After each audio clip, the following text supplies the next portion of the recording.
ಎಷ್ಟು ಬಾಕಿ ಇದೆ ಅನ್ನೋದನ್ನ ಕ್ವಿಕ್ ಆಗಿ ನೋಡ್ತಾ ಹೋಗೋಣ. ಡಿಕೆ ಶಿವಕುಮಾರ್ ಅವರ ಜಿಬಿ 2600 ಕೋಟಿ ಬಾಕಿ ಇದೆ ಬಿಲ್. ಜಲಸಂಪನ್ಮೂಲ ಇಲಾಖೆ 13,000 ಕೋಟಿ ಬಾಕಿ ಇರೋದು.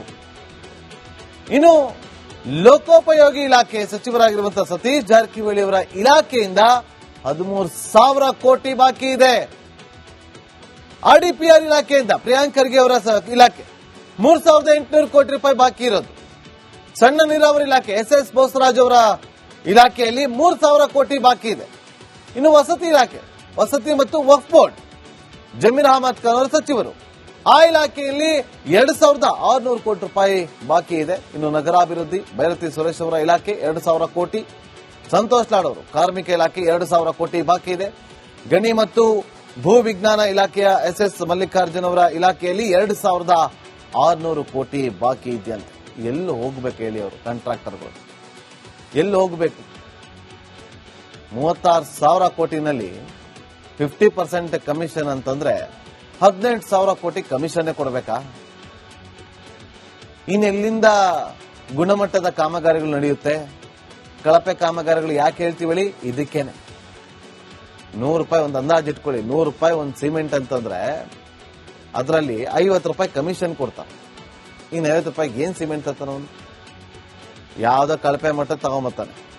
500 ರೂಪಾಯಿ ಕಾಮಗಾರಿನಲ್ಲಿ ಸಿಮೆಂಟ್ ತರಬೇಕಾ, ಮರಳು ತರಬೇಕಾ, ಜಲ್ಲಿ ತರಬೇಕಾ, ಕಾರ್ಮಿಕ ಕೂಲಿ ಕೆಲಸದವರಿಗೆ ದುಡ್ಡು ಕೊಡಬೇಕಾ, ಅದಕ್ಕೆ ಬಳಸುವಂತ ಯಂತ್ರಗಳಿಗೆ ದುಡ್ಡನ್ನ ಕೊಡಬೇಕಾ, ಅಥವಾ ಎಲ್ಲ ದುಡ್ಡು ಇವರು ಕಮಿಷನ್ಗಳು ಕೊಡಬೇಕಾ?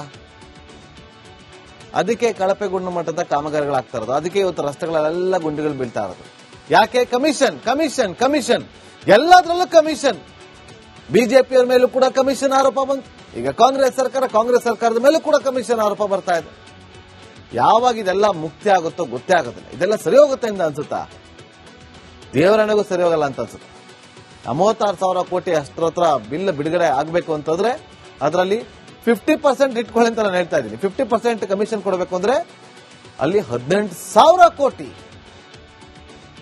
18,000. ಇನ್ನು 18,000 ಇವರು ಕೆಲಸ ಮಾಡಿರೋದು ಸಾಲ ಸೋಲ ಮಾಡಿ, ಮನೆಯಲ್ಲಿರುವಂತಹ ಒಡವೆಗಳನ್ನ ಅಡ ಇಟ್ಟು, ಕೈ ಸಾಲ ತಗೊಂಬಂದು, ಬ್ಯಾಂಕಲ್ಲಿ ಲೋನ್ ತೆಗೆದು ಇಷ್ಟೆಲ್ಲ ಖರ್ಚು ಮಾಡಿ ಕೆಲಸವನ್ನ ಮಾಡಿರ್ತಾರೆ, ಕಾಮಗಾರಿ ಮಾಡಿರ್ತಾರೆ. ಆದ್ರೆ ದುಡ್ಡೇ ಬಿಡುಗಡೆ ಆಗ್ತಿಲ್ಲ. ಅವ್ರು ಎಲ್ಲಿ ಹೋಗಬೇಕು, ಏನು ಮಾಡ್ಕೋಬೇಕು? ಅವರು ಅರ್ಥ ಮಾಡ್ಕೊಳ್ಳಿ. ಆದಷ್ಟು ಬೇಗ ಅವರ ಬಿಲ್ ಬಿಡುಗಡೆ ಆದ್ರೆ ಅವ್ರಿಗೂ ಕೂಡ ಅನುಕೂಲ ಆಗುತ್ತೆ.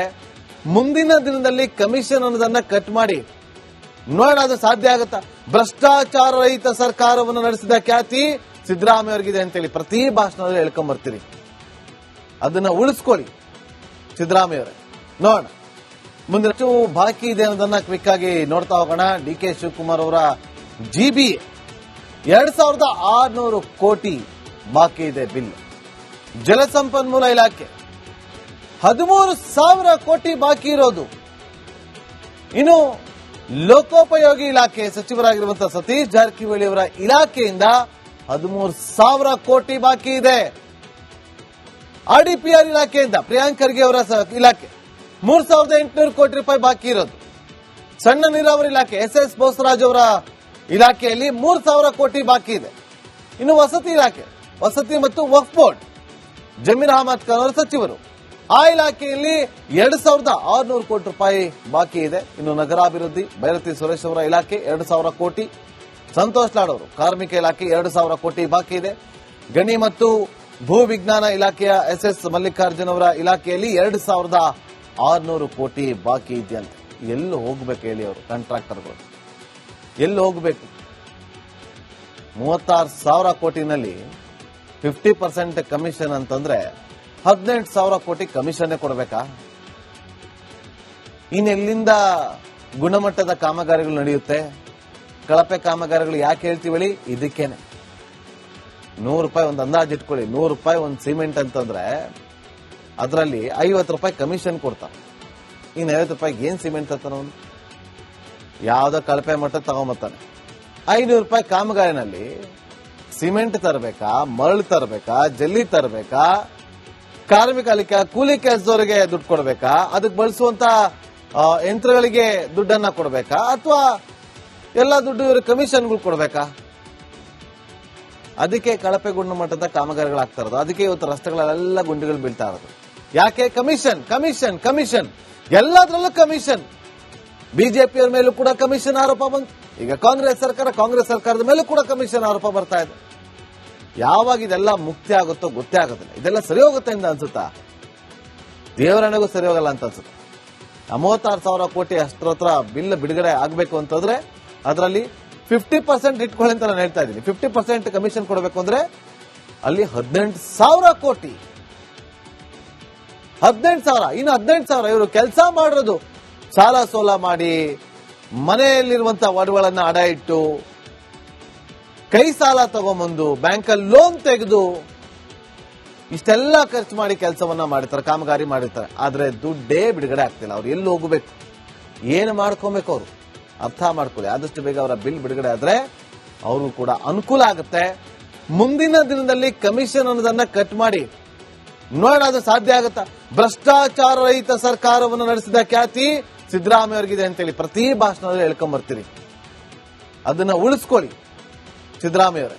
ನೋಡೋಣ ಮುಂದೆ ಬಾಕಿ ಇದೆ ಅನ್ನೋದನ್ನ ಕ್ವಿಕ್ ಆಗಿ ನೋಡ್ತಾ ಹೋಗೋಣ. ಡಿ ಕೆ ಶಿವಕುಮಾರ್ ಅವರ GBA 2,600 ಕೋಟಿ ಬಾಕಿ ಇದೆ ಬಿಲ್.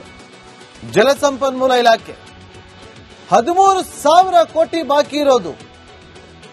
ಇನ್ನು ಲೋಕೋಪಯೋಗಿ ಇಲಾಖೆ ಸಚಿವರಾಗಿರುವಂತಹ ಸತೀಶ್ ಜಾರಕಿಹೊಳಿ ಅವರ ಇಲಾಖೆಯಿಂದ 13,000 ಕೋಟಿ ಬಾಕಿ ಇದೆ. RDPR ಇಲಾಖೆಯಿಂದ ಪ್ರಿಯಾಂಕ್ ಖರ್ಗೆ ಅವರ ಇಲಾಖೆ 3,800 ಕೋಟಿ ರೂಪಾಯಿ ಬಾಕಿ ಇರೋದು. ಸಣ್ಣ ನೀರಾವರಿ ಇಲಾಖೆ SS ಬೋಸರಾಜ್ ಅವರ ಇಲಾಖೆಯಲ್ಲಿ 3,000 ಕೋಟಿ ಬಾಕಿ ಇದೆ. ಇನ್ನು ವಸತಿ ಇಲಾಖೆ, ವಸತಿ ಮತ್ತು ವಕ್ಫ್ ಬೋರ್ಡ್ ಜಮೀರ್ ಅಹಮದ್ ಖಾನ್ ಅವರ ಸಚಿವರು, ಆ ಇಲಾಖೆಯಲ್ಲಿ 2,600 ಕೋಟಿ ರೂಪಾಯಿ ಬಾಕಿ ಇದೆ. ಇನ್ನು ನಗರಾಭಿವೃದ್ಧಿ ಬೈರತಿ ಸುರೇಶ್ ಅವರ ಇಲಾಖೆ 2,000 ಕೋಟಿ, ಸಂತೋಷ್ ಲಾಡ್ ಅವರು ಕಾರ್ಮಿಕ ಇಲಾಖೆ 2,000 ಕೋಟಿ ಬಾಕಿ ಇದೆ. ಗಣಿ ಮತ್ತು ಭೂ ವಿಜ್ಞಾನ ಇಲಾಖೆಯ SS ಮಲ್ಲಿಕಾರ್ಜುನ್ ಅವರ ಇಲಾಖೆಯಲ್ಲಿ 2,600 ಕೋಟಿ ಬಾಕಿ ಇದೆಯಂತೆ. ಎಲ್ಲಿ ಹೋಗ್ಬೇಕು ಹೇಳಿ ಅವರು ಕಾಂಟ್ರಾಕ್ಟರ್ಗಳು, ಎಲ್ಲಿ ಹೋಗ್ಬೇಕು? 36,000 ಕೋಟಿನಲ್ಲಿ 50% ಕಮಿಷನ್ ಅಂತಂದ್ರೆ 18,000 ಕೋಟಿ ಕಮಿಷನ್ ಕೊಡಬೇಕಾ? ಇನ್ನೆಲ್ಲಿಂದ ಗುಣಮಟ್ಟದ ಕಾಮಗಾರಿಗಳು ನಡೆಯುತ್ತೆ? ಕಳಪೆ ಕಾಮಗಾರಿಗಳು ಯಾಕೆ ಹೇಳ್ತೀವಿ? ಇದಕ್ಕೇನೆ 100 ರೂಪಾಯಿ ಒಂದು ಅಂದಾಜು ಇಟ್ಕೊಳ್ಳಿ. 100 ರೂಪಾಯಿ ಒಂದು ಸಿಮೆಂಟ್ ಅಂತಂದ್ರೆ ಅದರಲ್ಲಿ 50 ರೂಪಾಯಿ ಕಮಿಷನ್ ಕೊಡ್ತಾರೆ. ಇನ್ನು 50 ರೂಪಾಯಿಗೆ ಏನ್ ಸಿಮೆಂಟ್ ತರ್ತಾನ ಅವನು? ಯಾವ್ದೋ ಕಳಪೆ ಮಟ್ಟ ತಗೊಂಬರ್ತಾನೆ. 500 ರೂಪಾಯಿ ಕಾಮಗಾರಿನಲ್ಲಿ ಸಿಮೆಂಟ್ ತರಬೇಕಾ, ಮರಳು ತರಬೇಕಾ, ಜಲ್ಲಿ ತರಬೇಕಾ, ಕಾರ್ಮಿಕ ಕೂಲಿ ಕೆಲಸದವರಿಗೆ ದುಡ್ಡು ಕೊಡಬೇಕಾ, ಅದಕ್ಕೆ ಬಳಸುವಂತ ಯಂತ್ರಗಳಿಗೆ ದುಡ್ಡನ್ನ ಕೊಡಬೇಕಾ, ಅಥವಾ ಎಲ್ಲ ದುಡ್ಡು ಇವರು ಕಮಿಷನ್ಗಳು ಕೊಡಬೇಕಾ?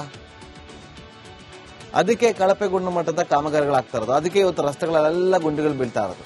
ಯಾಕೆ? ಕಮಿಷನ್ ಕಮಿಷನ್ ಕಮಿಷನ್, ಎಲ್ಲದರಲ್ಲೂ ಕಮಿಷನ್. ಬಿಜೆಪಿಯವರ ಮೇಲೂ ಕೂಡ ಕಮಿಷನ್ ಆರೋಪ ಬಂತು. ಈಗ ಕಾಂಗ್ರೆಸ್ ಸರ್ಕಾರದ ಮೇಲೂ ಕೂಡ ಕಮಿಷನ್ ಆರೋಪ ಬರ್ತಾ ಇದೆ. ಯಾವಾಗ ಇದೆಲ್ಲ ಮುಕ್ತಿ ಆಗುತ್ತೋ ಗೊತ್ತೇ ಆಗೋದಿಲ್ಲ. ಇದೆಲ್ಲ ಸರಿ ಹೋಗುತ್ತೆ ಅಂತ ಅನ್ಸುತ್ತಾ? ದೇವರಣೆಗೂ ಸರಿ ಹೋಗಲ್ಲ ಅಂತ ಅನ್ಸುತ್ತೆ. 36,000 ಕೋಟಿ ಅಷ್ಟರ ಬಿಲ್ ಬಿಡುಗಡೆ ಆಗಬೇಕು ಅಂತಂದ್ರೆ ಅದರಲ್ಲಿ 50% ಇಟ್ಕೊಳ್ಳಿ ಅಂತ ನಾನು ಹೇಳ್ತಾ ಇದ್ದೀನಿ. 50% ಕಮಿಷನ್ ಕೊಡಬೇಕು ಅಂದ್ರೆ ಅಲ್ಲಿ 18,000 ಕೋಟಿ. 18,000, ಇನ್ನು 18,000 ಇವರು ಕೆಲಸ ಮಾಡಿರೋದು ಸಾಲ ಸೋಲ ಮಾಡಿ, ಮನೆಯಲ್ಲಿರುವಂತಹ ಒಡವೆಗಳನ್ನ ಅಡ ಇಟ್ಟು, ಕೈ ಸಾಲ ತಗೊಂಬಂದು, ಬ್ಯಾಂಕಲ್ಲಿ ಲೋನ್ ತೆಗೆದು ಇಷ್ಟೆಲ್ಲ ಖರ್ಚು ಮಾಡಿ ಕೆಲಸವನ್ನ ಮಾಡಿರ್ತಾರೆ, ಕಾಮಗಾರಿ ಮಾಡಿರ್ತಾರೆ. ಆದ್ರೆ ದುಡ್ಡೇ ಬಿಡುಗಡೆ ಆಗ್ತಿಲ್ಲ. ಅವ್ರು ಎಲ್ಲಿ ಹೋಗಬೇಕು, ಏನು ಮಾಡ್ಕೊಬೇಕು, ಅವರು ಅರ್ಥ ಮಾಡ್ಕೊಳ್ಳಿ. ಆದಷ್ಟು ಬೇಗ ಅವರ ಬಿಲ್ ಬಿಡುಗಡೆ ಆದ್ರೆ ಅವ್ರಿಗೂ ಕೂಡ ಅನುಕೂಲ ಆಗುತ್ತೆ. ಮುಂದಿನ ದಿನದಲ್ಲಿ ಕಮಿಷನ್ ಅನ್ನೋದನ್ನ ಕಟ್ ಮಾಡಿ ನೋಡೋಣ, ಅದು ಸಾಧ್ಯ ಆಗುತ್ತಾ? ಭ್ರಷ್ಟಾಚಾರ ರಹಿತ ಸರ್ಕಾರವನ್ನು ನಡೆಸಿದ ಖ್ಯಾತಿ ಸಿದ್ದರಾಮಯ್ಯ ಅವರಿಗಿದೆ ಅಂತೇಳಿ ಪ್ರತಿ ಭಾಷಣದಲ್ಲಿ ಹೇಳ್ಕೊಂಡ್ ಬರ್ತೀರಿ. ಅದನ್ನ ಉಳಿಸ್ಕೊಳ್ಳಿ ಸಿದ್ದರಾಮಯ್ಯ ಅವರೇ. ನೋಡೋಣ.